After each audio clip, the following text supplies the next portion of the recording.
Abra comigo a sua Bíblia em Hebreus capítulo 11, por favor, Hebreus 11. Eu falo com você hoje sobre fé, o caminho para a vitória. Eu achei que ia ter algum pentecostal aqui essa noite, amém?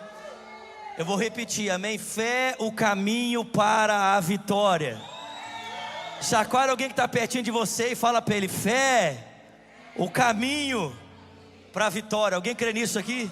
Glória a Deus. Hebreus capítulo 11, versículo de número 8.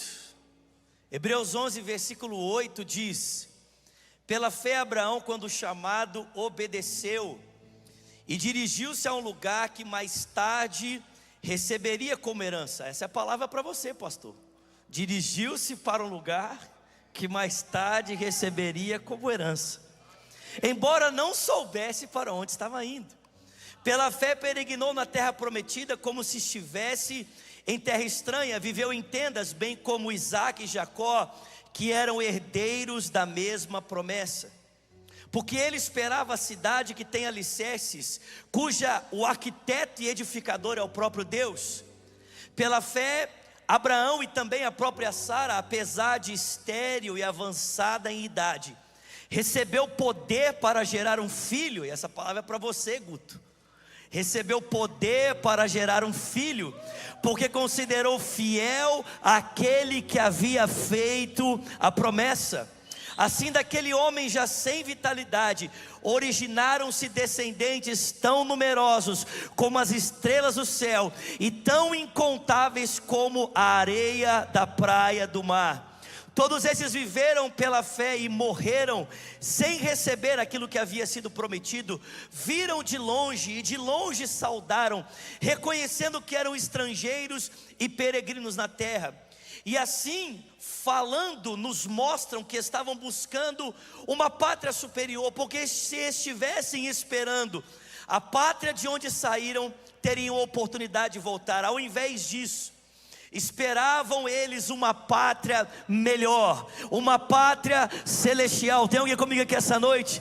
Por essa razão Deus não se envergonha de ser chamado de o Deus deles, e lhes preparou uma cidade. Pela fé Abraão, quando colocado à prova, ofereceu Isaac como um sacrifício. Aquele que havia recebido as promessas estava a ponto de sacrificar o seu único filho, embora Deus lhe tivesse dito: por meio de Isaac a sua descendência será considerada. Abraão levou em conta que Deus pode ressuscitar os mortos, e figuradamente recebeu Isaac de volta dentre os mortos. Alguém crê e diz um glória a Deus aí, pelo amor de Deus. Senhor, obrigado pela tua palavra. Nós queremos ouvir a tua voz. Nós te pedimos, Pai, dá-nos olhos para ver, ouvidos para ouvir, e um coração sensível para receber tudo aquilo que o teu Espírito deseja falar ao nosso coração. É o pregador dessa noite, conceda-lhe graça, Senhor, para que no abrir da sua boca, somente a palavra do Senhor seja ouvida e nenhuma outra. É o que nós te pedimos e agradecemos em o nome de Jesus. E quem crê, diga. Hebreus 11, verso 6 também diz que sem fé é impossível agradar a Deus. Amém, queridos? Que é necessário que aquele que se aproxima de Deus creia que Ele existe e que Ele é galardoador daqueles que o buscam. Tem alguém comigo essa noite? 1 João capítulo 5, verso 4 diz que esta é a vitória que vence o mundo, a nossa fé. Tem alguém vivo aqui? Esta é a vitória que vence o mundo, a nossa fé. Mas tantas vezes nós pensamos que a fé é o atestado da nossa competência. Tantas vezes nós pensamos que a fé é a amostra da nossa plena capacidade diante de um Deus que é altamente suficiente. Quando na verdade, irmãos, a fé é o atestado da nossa impotência. A fé é o atestado da nossa insuficiência. Amém, queridos? A fé não é o troféu que nós levantamos diante de Deus para mostrar o quanto nós estamos preparados diante de um Deus altamente suficiente. Não, a fé é a comprovação da nossa completa dependência de Deus. Alguém pode dar uma glória a Deus por isso? Ou seja, fé significa depender de Deus. Fé significa confiar em Deus. Todo mundo comigo aqui? Fé significa uma abertura para uma vida debaixo do poder e da graça de Deus. E se nós queremos entender isso, o exemplo que o texto bíblico nos mostra de uma vida vivida debaixo dessa compreensão que é a dependência de Deus, é a vida de Abraão. Porque Abraão é o primeiro homem na Escritura chamado por Deus a viver pela fé. É verdade que posteriormente o autor aos Hebreus, analisando a vida de Abel e de Noé, ele vai dizer para mim e para você que tudo que Abel fez e Noé fez também foram registrados pela sua confiança em Deus, sua dependência de Deus. Porém, cronologicamente falando, o primeiro homem que a Bíblia chama para essa abertura para o novo, essa abertura de alguém que vive completamente debaixo da dependência de Deus, esse homem foi Abraão. É por isso que a Bíblia diz que se nós vamos viver pela fé, nós precisamos andar nas pegadas de Abraão, porque ele é esse modelo, irmãos. Abraão é esse parâmetro para nós de alguém que decidiu caminhar de uma forma diferente. Abraão é esse modelo para nós de um homem que decidiu viver em uma outra dinâmica dentro do seu tempo. Alguém pode dar glória a Deus por isso? Eu não sei se você entende isso, mas Deus está chamando a mim e a você para vivermos de forma diferente. Deus está nos chamando para no tempo presente abraçarmos uma nova dinâmica de vida. Alguém pode dar glória a Deus por isso? E eu queria apresentar para você aqui pelo menos 3 características dessa vida de fé de Abraão, essa fé que caminha em direção à vitória, amém, queridos? Em primeiro lugar, eu queria dizer para você que a fé de Abraão é uma fé que se move na direção do novo, diga glória a Deus. Ou seja, a fé de Abraão não é uma fé que projeta em Deus as suas expectativas, mas é uma fé que permite que Deus projete nele as expectativas de Deus. Vou repetir isso, amém? A fé de Abraão é uma fé que se abre para o novo, diga glória a Deus. É isso que o texto que nós acabamos de ler mostra. Abraão se abriu para o novo. Por quê, irmãos? Não porque Abraão projetou em Deus as suas expectativas, mas porque Abraão se abriu para que Deus projetasse nele as suas expectativas. Alguém pode dizer glória a Deus?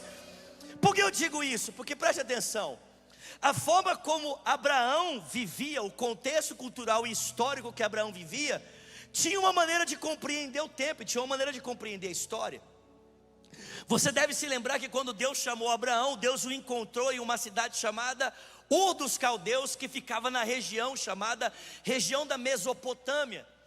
E esses povos, os povos que moravam na região da Mesopotâmia, eles tinham uma maneira de ler a vida, eles tinham uma cultura, eles tinham um contexto histórico, amém, irmãos?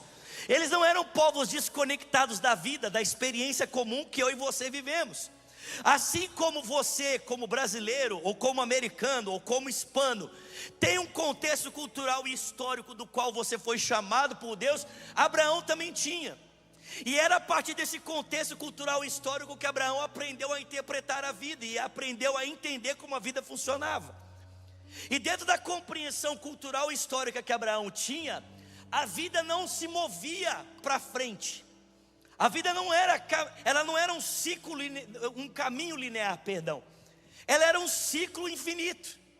Talvez você já tenha ouvido falar dessa compreensão de tempo, que a vida é um ciclo infinito. Aliás, quem é que gosta de Rei Leão aqui? Levanta a mão, vai, confessa seu pecado, agora, essa é a sua hora. Estou brincando. Mas a música tema do Rei Leão fala um pouco sobre isso, sobre o mito do eterno retorno, esse ciclo infinito. Quem lembra da música tema do Rei Leão? Fala assim, né? Um ciclo sem fim. Lembra disso? Pelo amor de Deus, gente, vocês não tiveram infância, não? Um ciclo sem fim, que nos guiará a dor e a emoção, ao afeto e amor, até encontrarmos o nosso caminho nesse ciclo sem fim, o mito do eterno retorno. Ou seja, na compreensão de tempo e da história de Abraão, não havia novidade, não havia progresso na direção ao novo. A história vivia se repetindo. E é muito simples entender porque que a compreensão de tempo e de história de Abraão era assim, Porque essa compreensão de tempo e de história vinha do mundo à sua volta. E quando a gente olha para o mundo à nossa volta, é basicamente assim que o mundo à nossa volta funciona. Você tem primavera, verão, outono e inverno. Depois você tem o quê? Primavera, verão, outono e inverno. Acaba um ano, começa outro ano. Você tem a chuva, você tem colheita, você tem a morte, e depois você tem o quê? Chuva e colheita de novo. Um rio corre e ele volta a correr. Ou seja, parece que o mundo à nossa volta nos oferece uma percepção de tempo, de que as coisas sempre voltam para o seu mesmo lugar, de que as coisas não caminham na direção do progresso, mas que parece que a vida vive nesse ciclo interminável. Aliás, o escritor de Eclesiastes, ele olha e tem essa mesma percepção. Ele fala: olha, quer saber de uma coisa? Parece que a vida é correr atrás do tempo, parece que a vida é esse ciclo interminável do mesmo, não tem novidade. Ou seja, quando Abraão foi chamado por Deus, era assim que ele entendia as coisas. Não existe novo, não existe progresso, não existe futuro. Aliás, dentro da cultura de Abraão, essa questão do eterno retorno era tão forte, que todos os anos eles faziam um ritual para celebrar o mais do mesmo. Como é que chamava esse ritual do mais do mesmo? Ano Novo. Dentro da cultura mesopotâmia se chamava Aikitu, que era a celebração do mais do mesmo. Era só o início de um novo ciclo que ia repetir basicamente o ciclo que havia acabado. Só que quando Deus chama Abraão, Deus não fala assim para ele: Abraão, eu quero fazer a manutenção do seu status quo. Abraão, eu quero fazer a manutenção desse ciclo ou consertá-lo. Não, quando Deus chamou Abraão, Deus falou para ele: sai da tua terra, da tua parentela, da casa do teu pai, e vai para uma terra que eu vou mostrar para você. Eu quero fazer de você uma grande nação. Eu quero que você perceba que Deus projetou Abraão para fora desse ciclo interminável e deu para ele um novo horizonte para a sua vida. Em outras palavras, irmão, o que eu estou dizendo para você? Era impossível que Abraão projetasse a sua expectativa em Deus. Por quê? Porque a expectativa de Abraão era ter mais do mesmo. E o que Deus queria dar para Abraão não era mais do mesmo. Deus queria dar para ele o novo. Pelo amor de Deus, tem alguém comigo aqui? Deus não queria dar para Abraão mais do mesmo. Deus não queria que ele continuasse naquele ciclo interminável de repetir o que ele já tinha e ficar celebrando o retorno do mesmo. Não, Deus queria mover ele para frente. Alguém pode dar uma glória a Deus aqui? Deus queria que Abraão se movesse na direção do novo. E é por isso que Deus apontou para ele um futuro. Em outras palavras, Deus cortou o ciclo de Abraão, estendeu ele numa reta e falou para ele: caminha para frente, porque o para trás é passado, o agora está sendo construído, mas o que eu tenho para você, eu estou projetando para frente, Abraão. Pelo amor de Deus, alguém dá glória a Deus aqui. Ou seja, Abraão não tinha essa compreensão de história. A fé de Abraão deu a ele uma nova percepção de tempo, deu para ele uma nova percepção de mundo, um mundo que se projeta para frente, expectativa, esperança, futuro. Tem alguém comigo aqui? Abraão não tinha isso. Ou seja, a fé de Abraão não é uma fé que projeta em Deus a sua expectativa, mas é que deixa Deus projetar nele a sua expectativa. Agora, sabe o que é interessante? Opa, acho que eu babei aqui, desculpa. Sabe o que é interessante? É que para Abraão viver o novo de Deus, ele precisou se deslocar do velho. Porque não bastava receber essa esperança nova, era necessário que ela fosse formada num contexto novo. Deus falou para ele: sai da tua terra, sai da tua parentela, sai da casa do teu pai e vai para uma terra que eu te mostrarei. Porque não existe a possibilidade de viver a dinâmica do novo dentro de um odre velho. Tem alguém comigo aqui? Irmão, presta atenção. A estrutura que Abraão cresceu não era suficiente para viver a dinâmica do que Deus estava projetando para ele. É por isso que Deus falou para ele: sai, sai, vai se movimentar, meu filho, vai andar. Pelo amor de Deus, tem alguém comigo aqui? Vai se movimentar. Isso aí que você tem não dá, não comporta o que eu estou gerando em você. Você precisa sair, você precisa se movimentar, você precisa se locomover. Não tem como mais você viver o que eu estou fazendo no contexto que você está inserido. É hora de você dar alguns passos para que aquilo que está sendo gerado dentro de você possa florescer em direção ao futuro. Pelo amor de Deus. E aí, sabe qual é o problema? É que muitas vezes nós entendemos isso, mas a gente acha que a nossa fé é projetar em Deus as nossas expectativas. Sabe o que a gente faz? A gente fica dizendo para Deus que pela nossa fé nós esperamos que Ele faça a manutenção do ciclo que Ele já nos mandou sair fora dele. Ô irmão, quando vocês voltar a ficar animado, eu volto a pregar para vocês, amém? A gente acha que fé significa dizer para Deus: Deus, conserta o mais do mesmo. Deus, resolve o problema do eterno retorno. Deus, faz eu experimentar o novo na roda de hamster que eu fui acostumado a viver. Deus, mas sabe o que é? É que eu corri nessa roda de hamster a minha vida inteira. Então eu acho que tudo que existe é isso aqui. Só que Deus abriu a porta da sua gaiola e falou: tem o mundo inteiro lá fora te esperando, e eu estou decidido a levar você na direção do novo. Mas sabe qual é o problema? É que a estrutura se torna desconfortável, não porque a estrutura é um problema. É lógico, ela também é um problema. Mas a estrutura se torna desconfortável porque o que Deus está produzindo em você é maior do que a estrutura pode comportar. Mas você está tentando acomodar o que Deus está gerando na estrutura que você foi criado. Não dá, não tem como. É hora de... Vamos lá, fala comigo, vamos. É hora do quê? É hora de mover. É hora de andar. É hora de sair. Aleluia! É hora de ter uma outra compreensão de tempo. É hora de ter uma outra compreensão de história. Vocês estão comigo aqui, irmãos? Olha que doideira. O texto bíblico diz que nessa nova forma de caminhada, em que Deus está imprimindo em Abraão uma nova forma de viver, em que Deus está imprimindo em Abraão uma nova forma de compreender o mundo, o tempo. Gente, você já parou para pensar que se Abraão não tivesse atendido ao chamado de Deus, nós não teríamos perspectiva de futuro, nós não teríamos o horizonte que se projeta para frente? A história só passa a ser contada para frente depois de Abraão, irmãos. Senão nós estaríamos contando o tempo no mito do eterno retorno. Mas porque Abraão se projeta para frente, nós podemos contar: o ano que vem vai ser melhor, o outro ano vai ser melhor. Eu creio que Deus ainda tem algo para fazer. Nós temos esperança de que o nosso Redentor vive dentro, enfim Ele se levantará sobre a terra. Mas quem caminha nessa convicção aprende a ler a história de forma diferente. E tem dois eventos que o texto diz que levaram Abraão a ter uma outra percepção. Primeiro evento, vocês estão comigo aqui?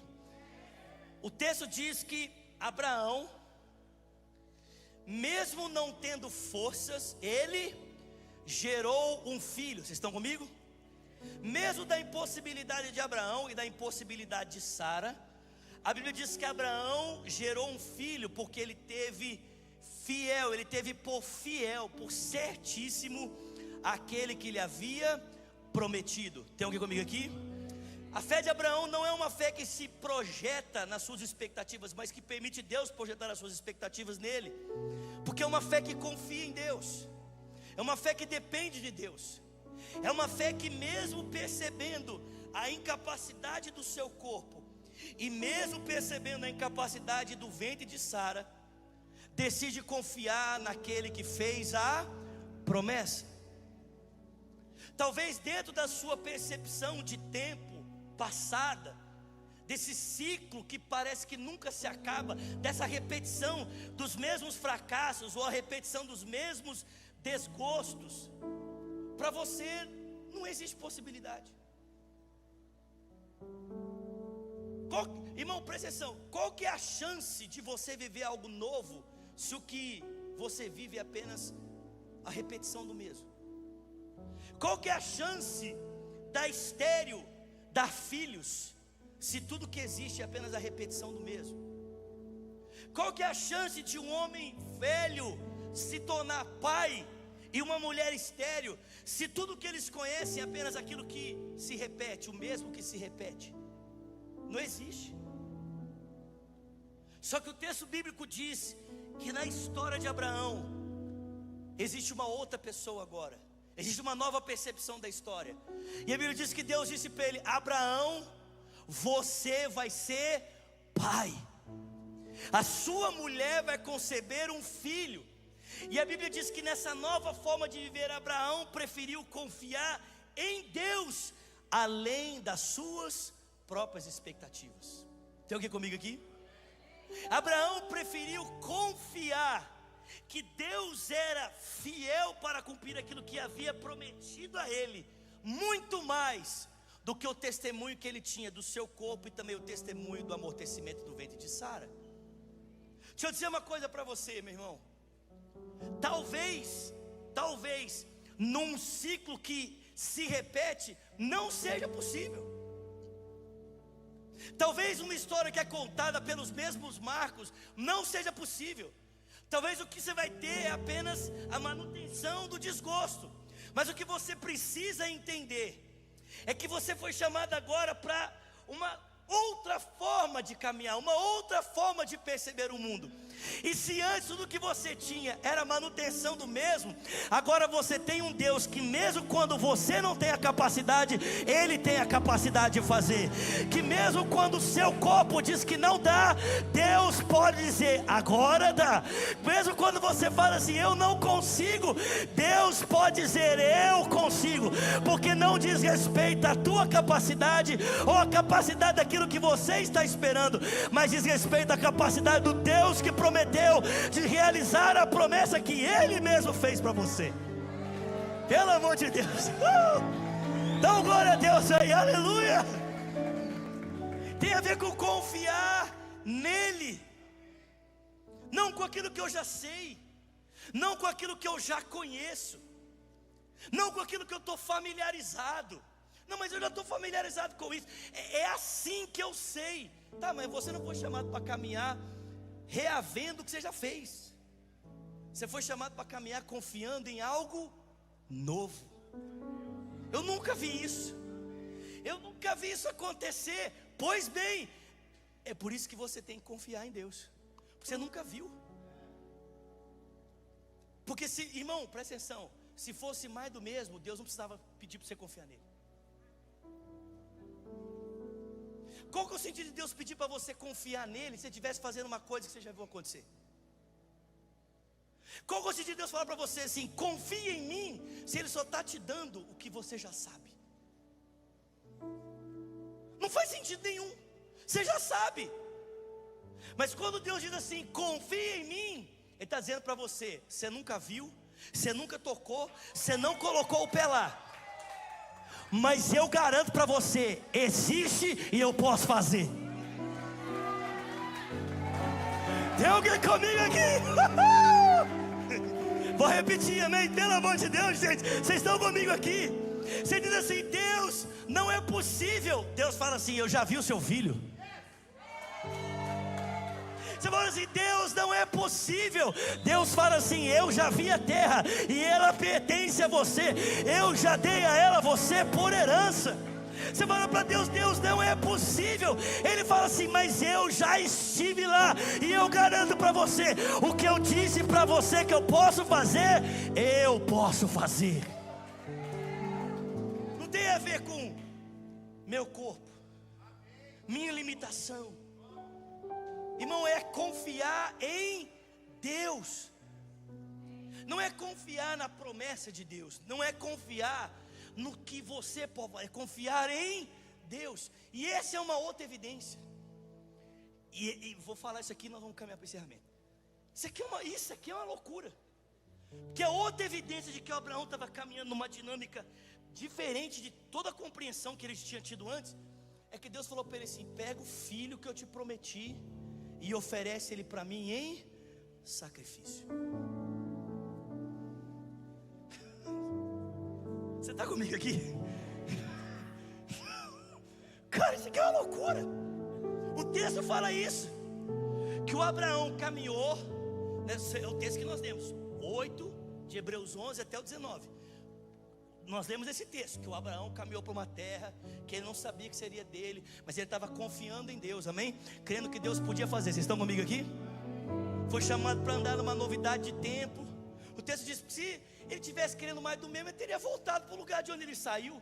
Mas o texto diz que o Abraão não aguardava uma pátria natural. Ele tinha confiança numa cidade que o próprio Deus construiu, que Deus é o edificador e o arquiteto dela, pelo amor de Deus. Segundo, o texto diz que ele confiou em Deus, porque Deus falou para ele que ele ia ter uma multidão de filhos. E o texto bíblico diz que ele confiou e falou assim: Deus, eu não posso, a Sara não pode, dentro da nossa compreensão não dá, mas se o Senhor está dizendo, então vai acontecer, então vamos caminhar. Vocês estão comigo?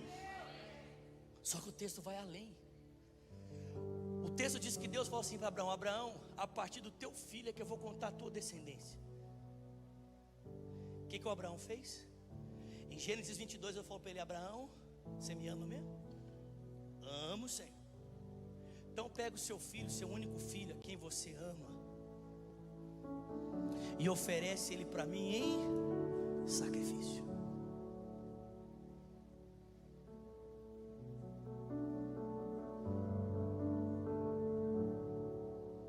Pega o seu filho, Abraão, coloca no altar e mata ele para mim.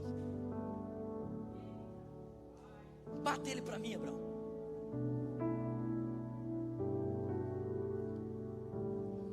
Você parou para pensar nisso?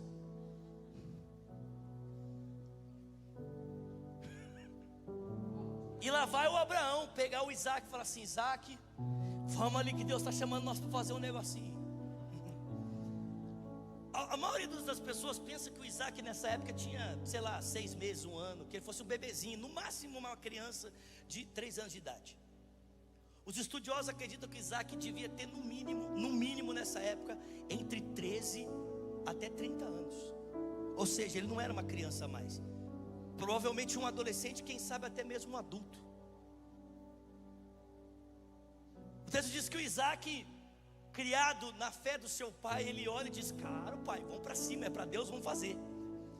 Pegou a lenha, já entregou a faca e o fogo, né, a pedra de fazer fogo na mão do pai, e começaram a caminhar. Quando chegaram próximo ao Monte Moriá, o Abraão falou para os seus servos: fica aqui, eu vou até ali com o menino, vamos sacrificar e depois voltaremos. E aí no meio do percurso, Isaac olha e fala assim: papai, tem um negócio interessante acontecendo aqui, porque esse negócio que nós estamos fazendo eu nunca vi. Nossa, isso aqui que nós estamos fazendo, papai, eu nunca vi. Eu já vi o Senhor construir muitos altares, eu já vi o Senhor fazer muitos sacrifícios, mas a forma como o Senhor está fazendo hoje, eu nunca vi acontecer. Eu estou vendo a lenha, eu estou vendo o fogo, eu estou vendo a faca. Cadê o cordeiro? Abraão vira para Isaac e diz: Isaac, meu filho, hoje você vai ver Deus fazer uma coisa que você nunca viu na sua vida. Jeová Jireh, Deus proverá para ele um cordeiro. Tem alguém comigo aqui nessa noite? Bela! Aleluia! Só que a Bíblia diz que quando eles chegaram lá em cima, sabe o que ele descobriu? É que ele seria o cordeiro. Imagina, um menino de 16 anos, 13 anos e um velho de 100 seria facilmente fugir dele. Só que ao invés do Isaac fugir, ele consente em ser a oferta, mesmo sem entender. E Abraão, mesmo sem compreender o que Deus faria, a Bíblia diz que ele acreditou que Deus poderia pegar mesmo aquele menino morto e ressuscitá-lo dos mortos, para fazer com que a sua promessa acontecesse na vida dele, pelo amor de Deus. Você está comigo aqui essa noite, pelo amor de Deus?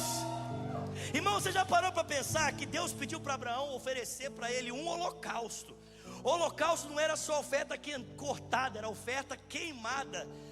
Nas mãos de Abraão não tinha só uma faca, tinha também fogo, ou seja, o Isaac não seria apenas fatiado para Deus, ele seria também queimado para Deus. Você consegue entender que a fé de Abraão acreditava que Deus podia pegar um monte de cinza e fazer virar o filho dele de novo, para que a promessa que Deus deu a ele pudesse se cumprir? Tem alguém comigo aqui? Deixa eu dizer uma coisa para você. Talvez na tua compreensão de tempo passado, o que está morto não pode ressuscitar. Talvez na tua compreensão de tempo passado, o que estava fadado ao fracasso não pudesse se levantar. Mas eu digo para você, Deus te chamou para caminhar numa nova percepção da história. Deus te chamou para caminhar numa nova percepção do tempo. E eu digo para você, nessa nova forma de viver, aonde Deus projeta a realidade do céu em você, até aquilo que está morto ressuscita, o que está falido Ele levanta, porque Ele é o Deus que pode fazer todas as coisas. Ele é o Deus que pode fazer todas as coisas. Eu termino dizendo para você, em Jerusalém, pode ficar de pé, pode ficar de pé. Em Jerusalém, há mais de 2000 anos atrás, numa sexta-feira, na parte da madrugada, um homem foi preso injustamente e julgado de forma secreta, porque não existiam acusações suficientes contra ele. O nome desse homem? Jesus Cristo. Vocês estão comigo aqui?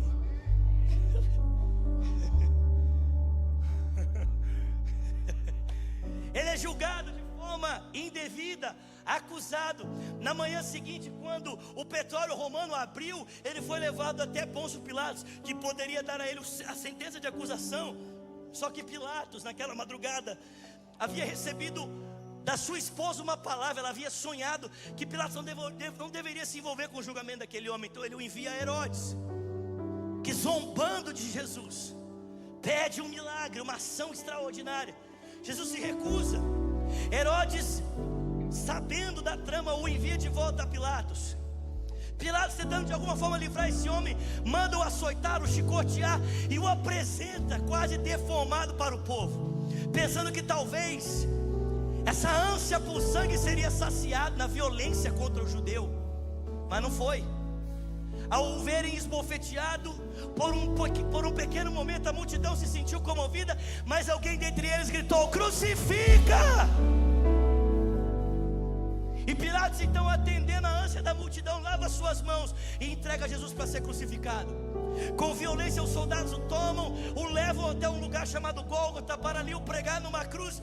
E a Bíblia diz que sexta-feira, por volta do meio-dia, as trevas escureceram o dia, o sol foi escondido pelas nuvens. E a Bíblia diz que Jesus volta os seus olhos para os céus e ele diz: Eli, Eli, lama sabachthani, que quer dizer: Deus meu, por que me abandonastes? E por volta das 3 horas da tarde ele entrega o seu espírito. E naquele mesmo dia ele é descido daquela cruz e colocado em uma sepultura. O sábado passa e tudo está em silêncio. E parece que mais uma vez, a humanidade vai ter mais do mesmo.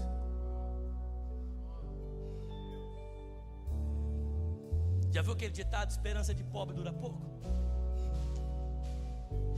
Só que no domingo pela manhã, quando o sol raiou,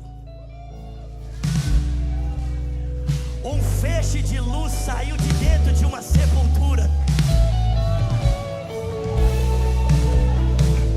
E aquilo que parecia impossível pela compreensão de uma dinâmica da história, que não encontra esperança na impossibilidade, a porta do sepulcro se moveu, e aquele que estava lá dentro ressurgiu ao terceiro dia, para dizer para mim e para você que na dinâmica do tempo de Deus, na dinâmica da história de Deus,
Eu quero viver algo novo.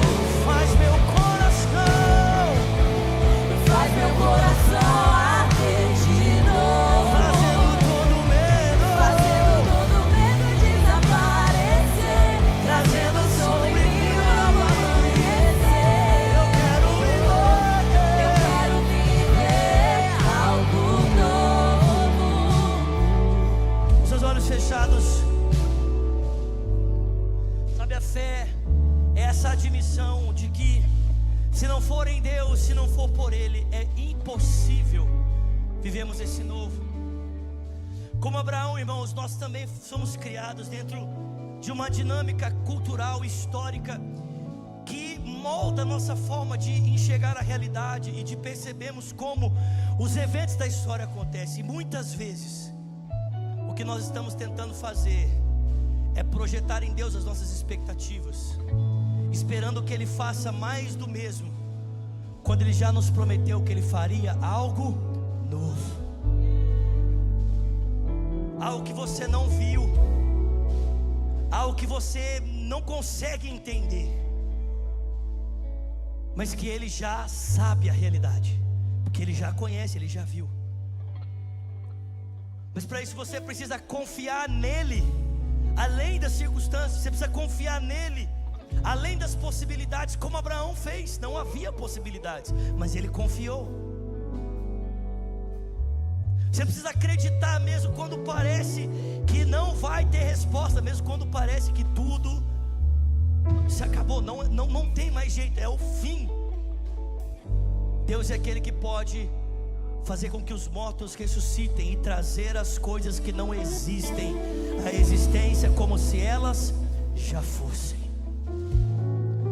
Pai, nessa noite eu oro pelos teus filhos, eu oro juntamente com os meus irmãos. Essa é a vida que o Senhor tem nos chamado a confiar, essa é a vida que o Senhor tem nos chamado para viver. E como nós falamos aqui, Pai, quantas vezes nós estamos tentando fazer com que o vinho novo funcione dentro de uma dinâmica de um odre velho. Quantas vezes nós estamos tentando ajustar o plano do Senhor aos nossos conceitos, estamos tentando ajustar os planos do Senhor às nossas dinâmicas, às nossas expectativas, ao nosso conhecimento, à nossa forma. Mas é impossível que isso aconteça, porque o que o Senhor está nos chamando para viver não é algo que nós conhecemos, é algo que não conhecemos. Por isso é impossível mensurar o que o Senhor está fazendo com aquilo que nós já temos, porque aquilo que o olho não viu, o ouvido não ouviu e jamais penetrou no coração do homem, é o que o Senhor tem preparado para aqueles que o amam. O Senhor revela a nós pelo Espírito. Mas é por isso que muitas vezes nós entramos em crise, por isso que muitas vezes os nossos pensamentos e sentimentos se batem dentro de nós, porque nós estamos tentando encontrar uma forma de mensurar aquilo que o Senhor está fazendo, mas não existe lógica que possa mensurar aquilo que está para além da nossa compreensão. O Senhor nos chamou para viver numa outra dinâmica de tempo, numa outra dinâmica de vida, num outro movimento, numa outra dimensão de propósito. Ajuda-nos a confiar no Senhor. Nem sempre nós teremos total clareza do que o Senhor está fazendo. Por isso que o Senhor não nos chamou para confiarmos no que o Senhor está fazendo, mas para confiarmos no Senhor. Mesmo quando nós temos o mapa nas nossas mãos, às vezes parece que o Senhor está mudando até mesmo a rota do mapa que o Senhor planejou, como o Senhor fez com Abraão. O Senhor pedindo o filho dele: Abraão, me dá o seu filho. Parecia que o Senhor estava mudando a rota que o Senhor entregou para ele. Abraão poderia ter mostrado o mapa para o Senhor e ter dito: Deus, mas isso aqui não está no mapa que o Senhor me deu. Mas a questão não é confiarmos no mapa, mas é confiarmos no Deus que nos deu o mapa. Não importa se por um momento ele está mudando a estratégia no meio do caminho, é mais importante confiar naquele que prometeu do que nas promessas de Deus. É mais importante confiar no Deus das promessas do que nas promessas de Deus. Ele é mais fiel, Ele é fiel. Decidimos confiar em Ti e descansar em Ti. Eu oro, Senhor, nessa noite para que o Teu Espírito nos ajude a entendermos isso, Senhor. Eu oro para que o Teu Espírito, Ele plante essa palavra dentro de nós, como uma semente poderosa, que vai, à medida em que o tempo passa e o Teu Espírito decide nos fazer lembrar disso, ela vai crescer em entendimento de tal maneira que nossa jornada será transformada pela iluminação do Senhor nessa noite. Faça isso, Pai querido, nós te pedimos e te agradecemos em o nome de Jesus. E quem crê, diga. Ainda com seus olhos fechados, por favor, coloque as suas duas mãos sobre seu coração e ore comigo dizendo: Senhor Jesus, diga, nessa noite eu abro o meu coração. Diga, e eu confesso que Tu és o meu Senhor, o meu Salvador. Diga, Jesus, eu te entrego a minha vida. Ore também dizendo: e eu, Jesus, que um dia andei nos Teus caminhos, mas eu me desviei. Diga, hoje, arrependido, eu volto na certeza de que o Senhor me recebe. Com seus olhos fechados, suas mãos sobre seu coração. Se você está aqui nesse auditório, fez essa oração pela primeira vez, dizendo: eu quero entregar minha vida a Jesus, ou quem sabe você orou dizendo: eu quero voltar para Deus, ou talvez pela internet, quem sabe você está assistindo a gente aí no online, e a palavra do Senhor pegou você aí aonde você está. Quero que você digite para nós hashtag eu quero viver o novo. Digita para nós hashtag eu quero viver o novo. Nós temos moderadores online, queremos orar com você, queremos orar por você. Mas se você está aqui nesse auditório, fez essa oração pela primeira vez, ou quem sabe dizendo: eu quero voltar para Jesus hoje, eu quero muito orar com você, eu quero muito orar por você. Se você é essa pessoa, eu vou contar até 3. Eu queria que, sem constrangimento, você levantasse uma das suas mãos para eu te conhecer, para que eu possa orar por você, amém? 1, 2, 3. Tem alguém? Levanta bem alto uma das suas mãos. Deixa eu te ver e deixa eu orar por você. Existe alguém nessa noite que diz: Pai, eu quero entregar minha vida a Ti. Ou você diz: eu quero voltar para Jesus. Levanta bem alto uma das suas mãos. Quero te ver, eu quero orar por você. Pai, obrigado pela Tua palavra que foi semeada nessa noite, que ela produza frutos a 30, 60 e a 100 por um. Nós oramos e te agradecemos em o nome de Jesus. E quem crê diz: pode aplaudir o Senhor.